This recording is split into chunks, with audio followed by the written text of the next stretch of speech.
track.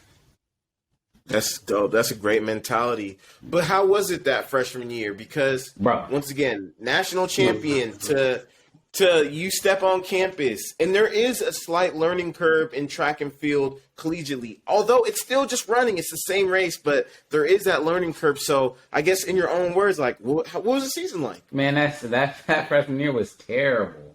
Woo! Like, I never lifted in high school, and my body adjusting to running as much as we did, the lifting that we are doing, my body was not ready for it.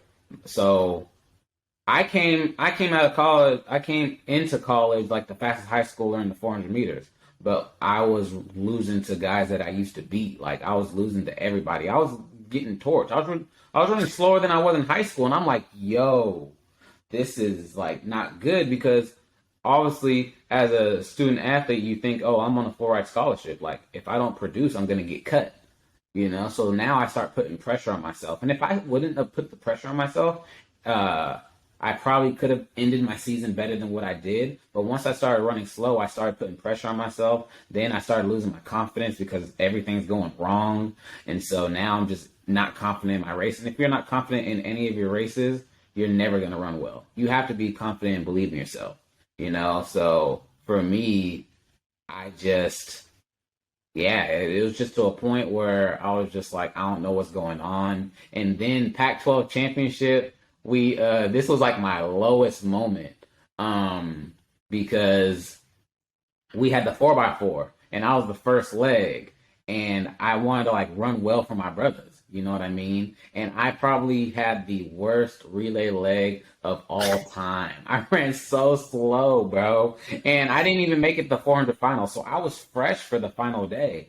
And I ran so slow that we lost. But like, if I would have ran just okay, we would have won, because we literally lost by a nose hair. And I literally went behind the bleachers and started crying. I'm dead serious. I was bawling. And like, we won the Pac-12 championship as a team. People are celebrating on the field. I'm literally bawling because I literally felt like I let my boys down. You know what I mean? I'm running terrible. I let my brothers down. It's just like everything. That was my moment of everything falling apart. So and somebody came to grab me or whatever, and I literally said, I don't deserve to celebrate with you guys. Like, you guys won that championship, that Pac-12 championship. I didn't do anything. I didn't contribute. I didn't score no points. Like, I'm sorry, like, or whatever. And that's just, I don't know, me wanting to be a contributor in a competitive spirit or whatever. But that was like my lowest point of just like everything of that season, just like boom, just hit me right then and there. But with that season ending, me being a guy that's not a quitter, my dad didn't raise no quitter. So after that season, I had an end of the year meeting with Johnson, and that's when he told me, like, I believe in you. Like, I literally came into the meeting. I thought he was gonna like take away my scholarship, maybe by 20%, something like that. He just said, I believe in you, and like, you can go. I was like, okay. Oh, I was like, my God. But I had two decisions. After college, or after college or whatever, everybody usually goes home to like for the summertime, or goes and do like have fun. I told myself, I'm going to stay in Eugene, and Eugene is not a fun place like in the summer. So I stayed in Eugene. All my roommates were gone, so I literally had my place to the self, and I got a little job, a little part-time job to keep me busy. But all I did was go to work, train by myself all summer long. And I said, there's no way in hell I will ever let that year happen again. Like, the year that happened, there's no way. And I was that dialed in. Like, that I just have to put in the work. Obviously, I can't overwork myself, but I was like, this isn't happening again. I will not quit. I'm not going to transfer or do anything and run away from my situation. I'm going to take it head on, and I'm going to figure it out. And so, and it was literally on me. I hit up my weight coach, like, hey, this is what I'm planning to do. You got any suggestions for me? And it was literally me on my own, just grinding throughout the summer. And I didn't go home one day. I was just to myself. It wasn't the most fun summer in the world, but I kept busy and I got to it. And so then sophomore year comes, and yeah, what happened? What happened sophomore year? The one thing I told myself one thing, And that's all you have to, like, all I did was say, get better every race. That's all I cared about. Don't worry about placement. Don't worry about times. Just when you think about times, just make sure you're getting better every race. And when I tell you sophomore year, indoors, I go out and I run like 48.9, which is, and I'm like, oh my God. I had two options.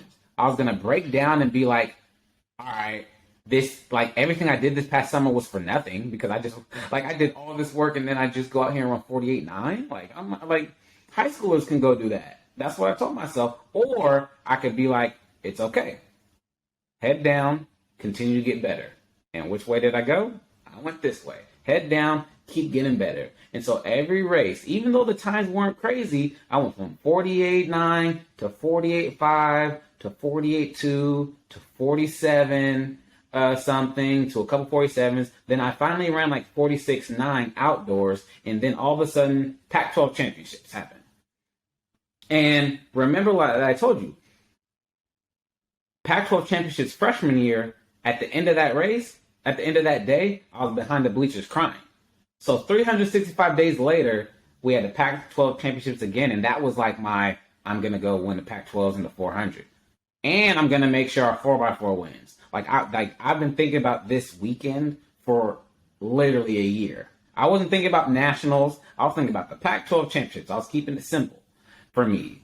And so I went to the Pac-12 championships, got through prelims. I was like, okay, cool. Still didn't run that fast. And then all of a sudden, I went from 46.62, I believe it was, all the way down to 45.21, second in the nation at the end of that day.